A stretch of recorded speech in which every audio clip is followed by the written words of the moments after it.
এরপর জনাবে রাসূল করিম সাল্লাল্লাহু আলাইহি ওয়াসাল্লাম বাইতুল মাকদিসের ভিতরে হাইকাতে সুলাইমানিতে প্রবেশ করে দেখেন পৃথিবীর শুরু থেকে সেই সময় পর্যন্ত দুনিয়াতে যত নবীর জন্ম হয়েছে সমস্ত নবী সেখানে উপস্থিত। সুবহানাল্লাহ।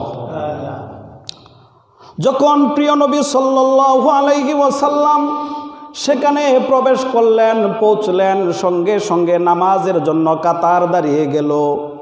সকলে অপেক্ষায় আছে কে সামনে যাবে, ইমামতি করবে। এটা হচ্ছে আম্বিয়াদের জামাত। এখানে কে হবে আম্বিয়াদের নবীদের ইমাম? হযরত জিবরাইল আমিন আলাইহিস সালাম বিশ্ব নবীর হাত ধরে সামনে বাড়িয়ে দিলেন ইমামতির জন্য। সমস্ত নবী মুসল্লি,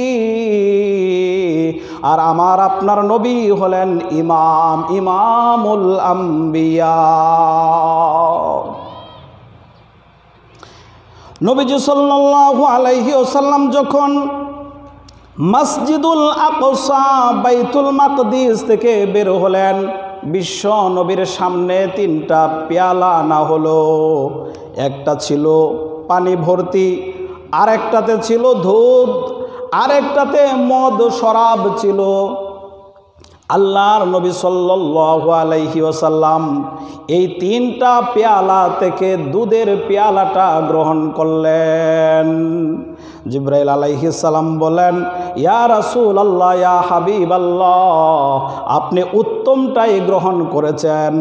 যদি আপনি মদের পেয়ালা গ্রহণ করতেন আপনার উম্মত বিপদগামী হয়ে যেত।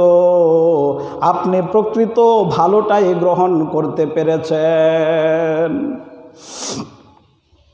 এরপর আল্লাহ নবী সাল্লাল্লাহু আলাইহি ওয়াসাল্লামের জন্য